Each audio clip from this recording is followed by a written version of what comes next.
नमस्कार किसान भाइयों, मैं आपका दोस्त के.एन. मौर्य और आप देख रहे हैं अपना मनपसंदीदा यूट्यूब चैनल जहर मुक्त खेती। जहर मुक्त खेती के कार्यक्रम में आज मैं हिसार में हूँ। हिसार का एक गांव है और यहाँ पे एक प्रगतिशील किसान हैं जो पिछले कई सालों से लगभग 50 एकड़ की खेती ये करते हैं और पिछले कुछ सालों से इन्होंने ऑर्गेनिक का रुख किया है। ऑर्गेनिक खेती हमारे आपके लिए क्यों महत्वपूर्ण है और क्यों ये केमिकल छोड़ करके ऑर्गेनिक पे आए, ऑर्गेनिक पे केमिकल पे कितना उत्पादन होता था और आज ये कितना उत्पादन ले रहे हैं, इन सब से मैं आपसे बात करूंगा। आइए इन चीज़ों को बड़े ध्यान से सुनिए, क्योंकि ये चीज़ें जो घटनाएं इनके साथ हुई हैं, खुदा न करे वो किसी के साथ हो, भगवान न करे वो किसी के साथ हो, उससे पहले इनके साथ हुआ, उससे पहले आपके साथ ना हो, उससे बचने के लिए इन चीज़ों को अपनाइए और कैसे अपना सकते हैं ये बात करते हैं। नमस्कार भाई साहब। नमस्ते। हमारे किसानों को अपना परिचय बताइएगा। मैं राम बिरबुरा, गांव गिराए, जिला हिसार, हरियाणा का स्थायी निवासी हूँ। अच्छा, कितने सालों से खेती कर रहे हैं आप? मैं 2008 से कर रहा हूँ। कितने एकड़ में है टोटल? 40 एकड़ करके हैं, 10 एकड़ ठेके पे ले लेते हैं, 50 एकड़ खेती करते हैं। 50 एकड़ खेती कर रहे हैं। पहले आप केमिकल खेती करते थे? हाँ जी। तो केमिकल से आप एकदम डाइवर्ट होना शुरू किया आपने धीरे धीरे ऑर्गेनिक पे। ये कौन सी ऐसी बात थी जो क्लिक कर गई कि नहीं अब ऑर्गेनिक करना चाहिए? 2007 में मेरे पिताजी की देहांत हो गया था। अच्छा। कैंसर की वजह से। अच्छा। जब उसके बारे में आहिस्ता आहिस्ता पता लगा कि ये कैंसर होता क्यों है, तब पता लगा कि ये कैल्शियम, ये अपने इंसेक्टिसाइड, पेस्टिसाइड, फर्टिलाइजर जो आप यूज़ खेत में करते हैं और वो जो फल के तौर पे जो घर पे खाते हैं, दान गेहूँ जो भी खाते हैं या सब्जी खाते हैं, उसी से आहिस्ता आहिस्ता कैंसर बनता है। तो तब लगा कि ये जो घर पे आप एक खेत में जो कर रहे हैं, इसी की वजह से आप अपने से छूट रहे हैं। तो इसको आहिस्ता आहिस्ता कम से कम घर के लिए तो जहर मुक्त उगाएं ताकि बीमारी से बच जाएं। अच्छा। तो ये फिर इसकी ट्रेनिंग लेनी शुरू की। पहले यूट्यूब पे वीडियो देखी राजू भाई दीक्षित की, तो उससे कुछ प्रेरित हुए। फिर भारत भूषण त्यागी जी, उनका शिविर अटेंड किया। एक सुभाष पालेकर जी हैं, उनके शिविर अटेंड किए। फिर ये करीबन 2013-14 से फिर हमने स्टार्टिंग किया इसको ऑर्गेनिक में। शुरुआत में अभी फुल्ली ऑर्गेनिक कितना एकड़ है आपके पास? अभी फुल्ली ऑर्गेनिक तो 1 एकड़ है। 1 एकड़ है? हाँ जी। बाकी वो किस लिए रखा है आपने? वो घर के लिए। वो घर के लिए क्या क्या उगाते हैं उसमें? उसमें हम उगाते हैं धान, गेहूँ और गन्ना। अच्छा। और उसमें कुछ सब्जी भी लगा लेते हैं। अच्छा। और कुछ ये अपने मूंग हो गया, चना हो गया, कुछ दालें लगा लेते हैं। टोटल आप जीरो बजट पे करते हैं? हाँ, जीरो बजट। वो जो 1 एकड़ है आपका, उस पे जीरो बजट? बिल्कुल जीरो बजट। उस पे क्या रहा, शुरुआत के क्या उत्पादन रहे और बाद का क्या रहा और अब का क्या है? उसमें गेहूं तो निकलता है कम। अच्छा। और धान और ईख तो बड़ा जबरदस्त निकलता है और चना बड़ा जबरदस्त निकलता है। उसमें अच्छा। कोई प्रॉब्लम नहीं। कोई प्रॉब्लम नहीं है। शुरुआत में उत्पादन घटा आपका? हाँ, उत्पादन शुरू में कम हुआ। शुरुआत में कम वो भी हुआ उसमें गेहूं में ही। अच्छा। धान में नहीं हुआ इतना। अच्छा। धान में सरसों की खड़ हमने डाल दी थी, वो एसडी कंपोजर में डाल के उसका बड़ा जैसे यूरिया डाल दिया, ऐसे रिजल्ट आया बड़ा जबरदस्त। अच्छा। वो जो खल है सरसों की, वो कितना डालते हैं और कैसे डालते हैं? बस 15 से 20 kg 1 एकड़ में? जब वो, हाँ, 1 एकड़ में। कब डालते हैं? वो जब फुटाव की कंडीशन में। अच्छा। जब कैसे तैयार करते हैं उसे? उसमें एसडी कंपोजर में छोड़ देते हैं उसको 2-4 दिन के लिए, 1 सप्ताह के लिए मैक्सिमम। बस तब उसका छिट्टा दे देते हैं पानी में या नाके पे छोड़ देते हैं। अच्छा, नाके पे छोड़ दिया, पानी के साथ चले गए। हाँ। आज जो आप 50 एकड़ में कर रहे हैं, इसमें पहले कितना रासायनिक खाद डालते थे और रेशियो अब कहाँ तक पहुँचाया आपने? अभी गेहूं में और धान में हम करीबन 3, 4 और 5 कट्टे के करीबन डालते थे। 5 कट्टा यूरिया का और 1 कट्टा DAP का 1 एकड़ में? 1 एकड़ में। ठीक है। ये कंडीशन थी। और अभी DAP 1.5 कट्टा डालते थे। ठीक है। 1 कट्टा नीचे बोते थे, 1 कट्टा पहले पानी दूसरे पानी के साथ ऊपर को छिट्टा देते थे गेहूं में। अच्छा। अभी हमें 50 kg तो DAP डालते हैं। ठीक है। और 2 बैग, वो पहले 50 kg का बैग आता था यूरिया का, अभी 45 kg का आने लगा। 2 ही बैग में मतलब पहले से भी अच्छी फसल होने लगी। अच्छा, पहले जब आपने 5-5 कट्टे डाल के देखा, उससे वो जो उत्पादन था, आपने इसको घटाया तो उत्पादन आपका बढ़ा है न कि घटा है? बढ़ गया उत्पादन। सही है। हाँ।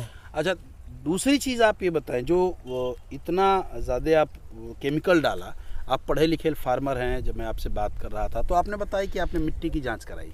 हाँ जी, मिट्टी की क्या परिणाम रहे? हाँ, मिट्टी की जांच कराई स्टार्टिंग में, जैविक करने से पहले। हाँ। जब जब हम जैविक के लिए ट्रेनिंग लेने के लिए जाते थे, वहाँ जो भी प्रशिक्षण देते थे वो मिट्टी के बारे में बात करते थे। हाँ, सारा कि भाई मिट्टी में ये चीज़ होनी चाहिए। हाँ। तो हमने वो बोले कि मिट्टी चेक करवाओ आपके पहले। हमने मिट्टी चेक कराई तो करीबन 8.5 और 9 के करीबन पीएच लेवल था हमारी सब मिट्टियों का। कई तो 9 से भी ज़्यादा थी। अच्छा, एल्कलाइन ज़्यादा थी मिट्टी। और ये अपना जैविक कार्बन तो 0.20, 30, 25 ऐसा ही मिला सब पूरे खेत का। 0.20। हाँ, ठीक है, ऐसा ही, ठीक है। बहुत कम। जब आपने रासायनिक फर्टिलाइजर को घटाया और ऑर्गेनिक चीज़ों को यूज करना शुरू किया, तो आज के समय में पीएच क्या है आपका? अभी मेरा 8 और 8.5 के करीबन है। 8 है, 8 पॉइंट, मतलब 8.5 तो कुछ खेत है जो थोड़े ज़्यादा खराब हो, वो 8.5 है, बाकी 8 ही मानो आप। किसान भाइयों, पीएच आपका 6.5 से 7.5 के बीच रहना चाहिए। 8 भी है तो बहुत बुरा नहीं है, वो ठीक है। और ये अभी कितने साल से आप केमिकल को धीरे धीरे रिड्यूस कर रहे हैं अपने खेतों में? ये 14-15 के बाद से हमने कम करना 15 के बाद, शुरू यानी किया। 5 साल हो गए। हाँ जी, 5 साल कंप्लीट मान लूँ ना, 5 साल हो गए। तो 5 साल में इन्होंने देखिए नेचर तरीके से किया तो इनको फायदे क्या है कि एक तो उत्पादन इनका बढ़ा है, रासायनिक फर्टिलाइजर आधे हो गए। हाँ जी, आधे से भी ज्यादा, आधे से कम कर दिया, आधे से कम कर दिया। और सॉइल की यदि बात करूं तो अब पीएच तो आपका 8 आ गया। हाँ जी, कार्बनिक मैटर का क्या है? वो 0.50 और 80 के बीच में। अच्छा, कार्बनिक मैटर भी ऊपर है, 50 से 80 भी बढ़ रहा है। हाँ, धीरे धीरे बढ़ गया। अच्छा, लागत की बात करूं अब, खेतों में जो लागत है वो किस रेशियो में कम हुई है? पिछली बार की जो धान हमने निकाले थे तो उसमें 4,000 रुपये प्रति एकड़, जिसमें हमने खाद, यूरिया, डीएपी, पोटास वो भी आ लिया और उसके ऊपर हर्बिसाइड और फंगिसाइड के स्प्रे भी आ लिए। अच्छा, इंसेक्टिसाइड सब मिला के 4,000 की एवरेज आई हमारी। 4,000 रुपये प्रति एकड़ खर्चा हुआ है 50 एकड़ का। पहले कितना आता था आपका? पहले तो मानो इसका करीबन 3,000 रुपये और ज़्यादा। अच्छा, 7,000। 7,000 लगभग आधा आपने हाँ, कम कर लिया, कम हो गया। और प्रोडक्शन भी आपकी बढ़ गई। हाँ। बहुत सारे लोग हैं जो आपको देख रहे हैं। आज आपने ये मिक्स क्रॉप भी की है। मैं आपको बताऊं, करेला है, लौकी है, 56 कद्दू हैं, ये शिमला मिर्च है, टमाटर है, और तरबूज खरबूज भी बोया है आपने। बहुत सारा मिक्स क्रॉप किया है। तो बहुत सारे किसान आपको आज देख रहे हैं। बहुत सारी आपने बनाई है, घर पे भी बनाने के तरीके हैं इनके, वो मैं आपको दिखाऊंगा। उन किसानों को क्या कहेंगे आप, जो किसान अभी केमिकल फार्मिंग कर रहे हैं और उनका ये मानना है कि केमिकल छोड़ दें तो खेती होगी ही नहीं? हाँ जी, उनको लिए ये कहना है कि आप थोड़ी ज़मीन में स्टार्ट करो, हो सकता है पॉसिबल, सब चीज़ें हैं। मैं कर सकता हूँ तो आप भी कर सकते हो। ज़मीन यहाँ भी वही है, पूरे भारत में कहीं भी होगी वहीं भी ऐसी ज़मीन मिलेगी, वातावरण भी सेम मिलेगा। बस थोड़ा तरीका अलग अलग क्षेत्र में चेंज हो सकता है, लेकिन पॉसिबल है, करना चाहिए सबने। मतलब ये असंभव नहीं है। आपने करके देखा है, पॉसिबल है। हाँ, पॉसिबल। हर जगह 50 एकड़ में कर रहे हैं आप, 1 एकड़ 2 एकड़ में आप शुरू करिए और निश्चित रूप से आपको जो रिजल्ट होंगे वो आश्चर्यचकित कर देंगे।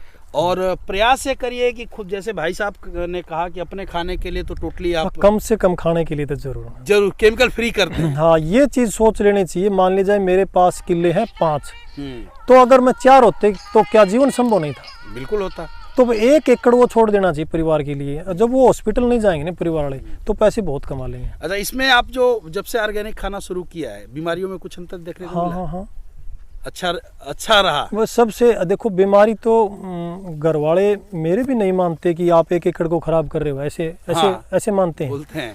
लेकिन वो साथ में ये कहने लग गए कि भाई ये बंसी गेहूँ खाएंगे, दूसरा गेहूँ हमें अच्छा नहीं लगता। अच्छा, चाय है वो चीनी वाली उनको अच्छा लगना बंद हो गया, वो शक्कर वाली चाय पीते हैं। अच्छा, वो दूसरा उनका टेस्ट नहीं लगती। जब चीनी वाली पीते मजा नहीं आता। हाँ, गुड़ का बनाते हैं, वो उनको मजा नहीं आता।